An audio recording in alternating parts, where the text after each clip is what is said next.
ஒரு ஆபத்து வருகிறது, ஒரு விபத்து வருகிறது. பஸ்ஸிலே பயணம் செய்தோர் 60 நபர்கள் பயணம் செய்கிறார்கள் என்று சொன்னால், ஆனால் முன்பகுதியில் இருக்கக்கூடிய அந்த டிரைவரோ நடத்துனரோ அவர் பிழைத்துக் கொள்ளுவார். பின்பகுதியில் இருக்கக்கூடியவர் அந்த விபத்திலே அவருக்கு அடி கூட பட்டிருக்காது, அவருக்கு காயம் கூட ஏற்பட்டிருக்காது. அவர் அந்த விபத்திலே எவ்வித காயமும் இல்லாமல், அடிபடாமல் அவர் மரணிக்கக்கூடிய அந்த காட்சியை நாம் விபத்தின் போது காணுகிறோம்.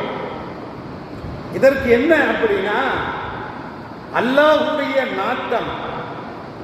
அந்த விபத்தின் மூலமாக நாம் மரணத்தை சந்திக்க வேண்டும் என்று அல்லாஹ்வுடைய நாட்டம் இருந்தால், அப்ப நமக்கென்று பாதுகாப்புக்காக வேண்டி நியமிக்கப்பட்ட அந்த வானவர் அப்போது அவர் நம்மை கைவிட்டு விடுவார்.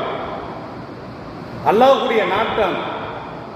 ஆக்ஷன்ல இவர் வஃபாத்தாகணும், விபத்துல இவர் வஃபாத்தாகணும் அப்படி என்று அல்லாஹ்வுடைய நாட்டம் இருந்தால், அப்போது பாதுகாப்புக்காக வேண்டி நமக்காக நியமிக்கப்பட்ட அந்த மாணவர் நம்மை பாதுகாக்க மாட்டார். அப்ப மரணம் அதன் மூலமாக நமக்கு நிச்சயம் என்று சொன்னால், அப்பொழுது அவர் பின்வாங்கி விடுவார்.